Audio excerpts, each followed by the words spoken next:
The fund returned 34.7% last year. You made $312,000. The fund manages $4.3 billion.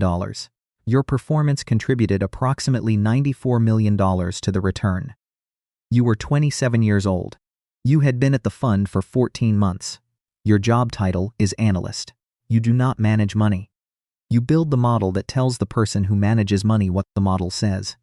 You have never spoken to a single one of the fund's investors. They do not know you exist. The performance attribution report has your initials on it. The investor letter does not. The day begins at 5:47 a.m., not because the market opens at 5:47, because the Asian markets close at 5:47, and the European markets open within the hour, and the portfolio manager you support will be at his desk by 6:15 and will have 4 questions before 6:30, and you need the answers to be ready before the questions are asked. This is called being ahead of the flow. Being ahead of the flow is the entire competency that an analyst at a hedge fund is evaluated on in the first 18 months, not the accuracy of the model, not the quality of the thesis. Whether the answers are ready before the questions are asked. You built a model last quarter that took 41 hours across 6 days. The model projected the revenue impact of a regulatory change on a European pharmaceutical company. Specifically, the impact of a proposed pricing cap on 3 drugs that represented 62% of the company's operating income. The model had 14 input variables. 3 of them were uncertain. The probability of the regulation passing, the timeline of implementation, and the company's pricing flexibility in non-regulated markets as a partial offset. You modeled 11 scenarios across the 3 uncertain variables. The base case produced a revenue impact of negative 414 million euros across the first 3 years post-implementation. The portfolio manager reviewed the model in 19 minutes. He made 1 trade based on it. A short position worth approximately $240 million. You were not in the room when the trade was executed. You were at your desk building the next model. The trade produced a gain of $37,400,000 over the following 6 weeks, as the regulatory news developed in the direction your model suggested. $37,400,000. From a model that took 41 hours and was reviewed in 19 minutes. You received an email acknowledging the work. The email was 4 sentences long. You have saved it. This is the arithmetic of the analyst role at a hedge fund. The input is your time, measured in hours, precision, and the specific capability to process information faster and more accurately than the people competing for the same edge. The output is a document. The document informs a decision. The decision is made by someone else. The profit from the decision flows to the fund. A portion of it returns to you through your compensation structure. The portion is significant. The portion is also smaller than what the decision produced. That gap between the model and the trade, between the 41 hours and the 19 minutes, between the initials and the investor letter, is the structure of the job. It does not change as you become more senior. The amounts change. The structure does not. The analyst builds the model. The model informs the decision. The decision generates the return. The return is attributed to the fund. The fund's performance is attributed to the portfolio manager. The portfolio manager's performance is attributed to the strategy. The strategy's performance is attributed to the investor letter. The analyst's initials are in the attribution report. The analyst's name is in none of the above. This is not an oversight. It is the structure. The structure is why the compensation is what it is. The compensation is the name. 3 years later, you are 30 years old. You are a portfolio manager, not a senior one. You manage a specific book of positions within the fund's broader strategy. Emerging market equities, a sleeve of approximately $640 million. You have 3 analysts who support your book. One of them reminds you of yourself at 27. You have not told her this. It would not be useful information. The first trade you execute as a portfolio manager is a position in a Brazilian telecommunications company. Your thesis is that the market is underpricing the company's free cash flow conversion as its capital expenditure cycle winds down. The position is sized at $140 million, approximately 22% of your book. You execute it over 4 trading sessions to minimize market impact. On the 3rd session, During the last 40 minutes of trading, the stock drops 1.3% while you are still in the market executing. You caused this, not through an error, through the fact of being present. The market observed selling pressure in the opposite direction from your buying. Other participants interpreting your buy flow as a signal that information exists, positioning ahead of it, creating a price move that worked against your execution. You were large enough that your presence in the market was a market event. The model did not account for this. The model priced the company. It could not model what happens when the buyer of the company's stock is large enough that buying the stock changes what the stock costs before the buying is complete. The total implementation shortfall across the 4 sessions, the difference between what the model said the position should cost and what you actually paid, was $731,000. On a $140 million position, $731,000 is approximately 52 basis points. 52 basis points is considered a clean execution at your size. Your head of trading tells you this on the 4th day. Clean, you write down the word. The word does not make the $731,000 disappear. It makes it a benchmark. The Brazilian telecommunications position performs well. Over 18 months, it returns 23.7% on the $140 million. Approximately $33,380,000 in profit on your book. The position validates the thesis. The implementation shortfall is not mentioned again. The $731,000 is the tuition for understanding that at $640 million, you are not finding prices in the market. You are making them. The market responds to you. The model does not know this about you until you learn it the first time. At a certain scale, the fund does not find prices. It sets them. The trade is not a response to the market. It is an event the market responds to. Understanding the difference between those two sentences is the difference between managing a $640 million book and managing an analyst's model. The model prices the asset. The trade prices the trade. The trade is always more expensive than the model predicted. The shortfall has a name. The name is implementation. The implementation is the job. 5 years after the first trade. You are 35 years old. Your title is Senior Portfolio Manager. You manage a book of $1.4 billion across 3 strategies: emerging market equities, global macro rates, and a small special situations allocation that you were given when the previous senior PM left and nobody wanted the book because special situations requires tolerance for positions that can be wrong for a very long time before being right. You have that tolerance. You have it because you learned it at $640 million. And the learning cost $731,000 in implementation shortfall. And 18 months of watching a position be right slowly instead of right immediately. Your total compensation last year was $2,417,000. You have not disclosed this to anyone outside the fund. There is no context in which disclosing it serves a useful function. The number exists in a compensation structure that was designed for the specific purpose of retaining people with your capability inside this institution, rather than allowing them to move to a competing institution or to start their own fund. The number is the retention mechanism. You are aware of this. The awareness does not change the number. The number is still $2,417,000. In March of last year, the fund's risk committee calls you for a review of the special situations book. One position, a convertible bond in a European energy company in restructuring, has moved against you by 31% over 4 months. The position is $218 million. The unrealized loss is $67,580,000. The risk committee wants to know your conviction level. Conviction is the fund's internal measurement of how confident you are that the positions will resolve in your favor on the timeline you projected when you entered it. You tell them the conviction is high, not because you are defending the position emotionally, because your analysis of the restructuring process, updated 3 weeks ago with new information from the company's advisors, shows the current price of the convertible is reflecting a recovery value of 38 cents on the dollar in a scenario where the committee's analysis suggests recovery will be between 62 and 71 cents. The market is pricing a worse outcome than the evidence supports. Your model is not wrong. The position is wrong. Temporarily, in the way that positions that require a catalyst to resolve are wrong until the catalyst arrives. The risk committee does not reduce the position. They put it on the watch list.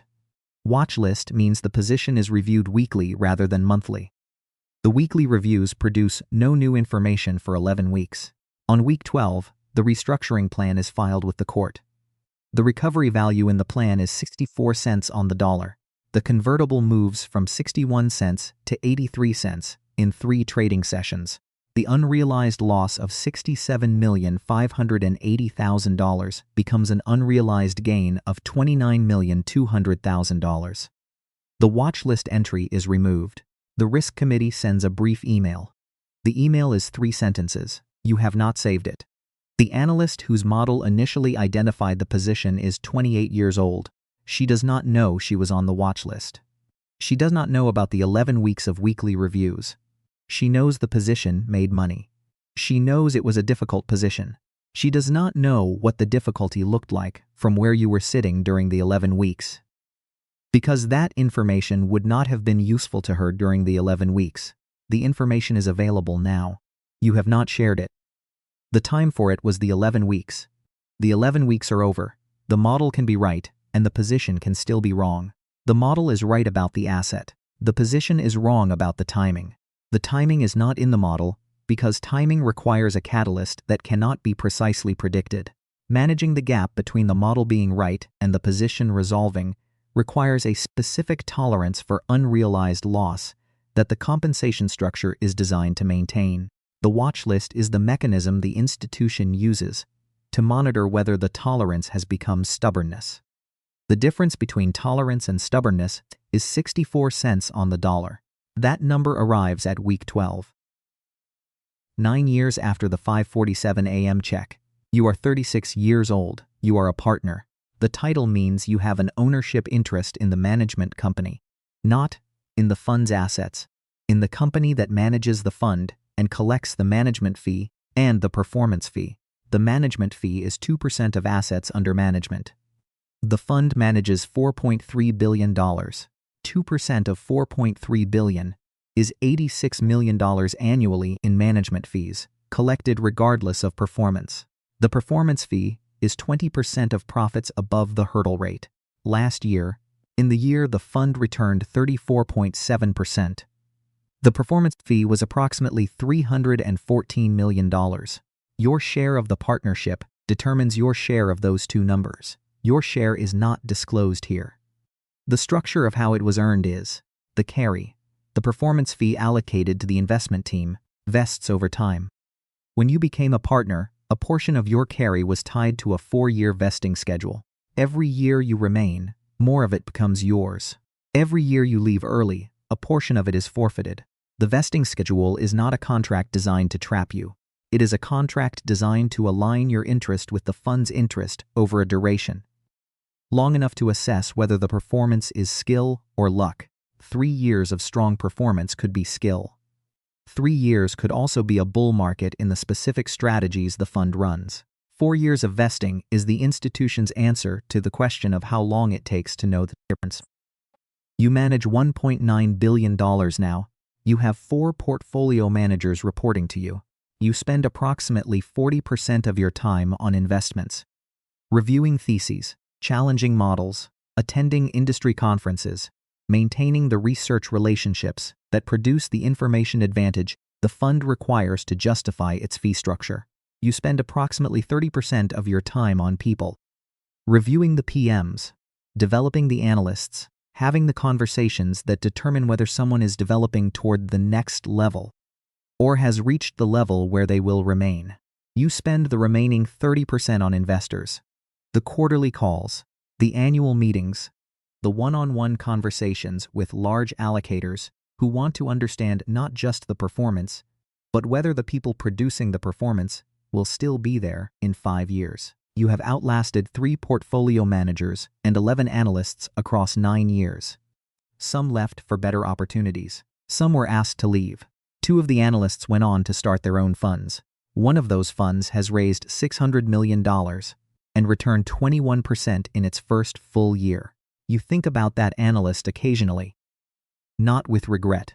With the specific recognition of someone who identified early capability correctly and who watched it develop past the point where the institution could retain it. This is the correct outcome for a well-functioning industry. It does not feel like a correct outcome at 3:47 in the morning when you are reviewing a quarterly letter that needs to explain an 11% drawdown to investors who are considering whether to reduce their allocation. The fund is not yours. You manage a portion of it. You own a piece of the company that manages it.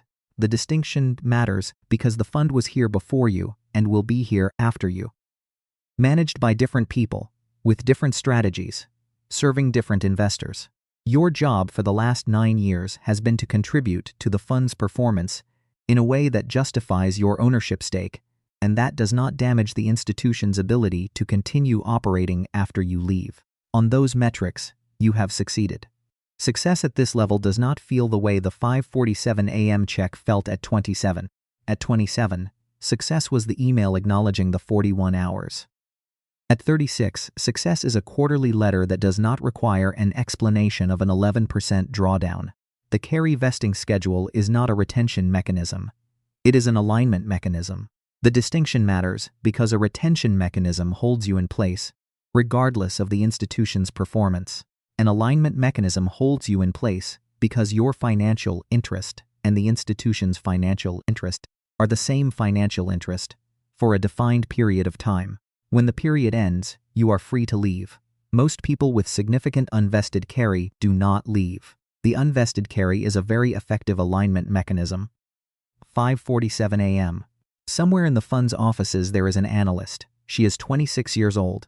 She is checking the Asian markets close because the portfolio manager she supports will be at his desk by 6:15 and will have questions before 6:30. She is building a model on a European pharmaceutical company. The model has 14 input variables. 3 of them are uncertain. She has been working on it since 2:43 in the morning. She will finish it before the questions are asked. The performance attribution report for last year has her initials in it. The investor letter does not. The fund returned 34.7%. Her model contributed to a short position that generated $37,400,000 in profit. The email acknowledging the work was 4 sentences long. She has saved it. She does not know yet what the 41 hours will cost. She does not know about the implementation shortfall, about the watch list, about the quarterly letters explaining drawdowns to investors at 3:47 in the morning. She does not know that the analyst who reminds the PM of himself at 27 is a category of thought that the PM has and does not share, because the information would not be useful at 5:47 in the morning with a model that still has 3 uncertain variables and a portfolio manager who will have questions before 6:30. She knows the model. She knows the initials. She knows the email that was 4 sentences long and that she has saved. 9 years from now, she will be managing $1.9 billion. Or she will have left to start a fund that raises $600 million and returns 21% in its first full year. Or she will have left for something else entirely. A different institution, a different industry. A different question about what the 41 hours are worth and what they are for. All of those outcomes are available to someone who is at the desk at 5:47 building the model that tells the person who manages money what the model says. The fund returned 34.7% last year. The fund does not know who will be at the desk in 9 years. The fund does not require this information to continue returning 34.7%. The fund requires the model to be ready before the questions are asked. At 5:47, the model is almost ready. The questions will arrive at 6:30. The answers will be there. The initials will be in the attribution report. The investor letter will not contain the name. This is not an oversight. This is the structure of an institution that was designed to outlast the people inside it. The people inside it produce the returns. The returns justify the institution. The institution justifies the compensation. The compensation justifies the 5:47. At 27, the 5:47 feels like the price of the name not being in the letter. At 36, the 5:47 is just what time it is when the Asian markets close.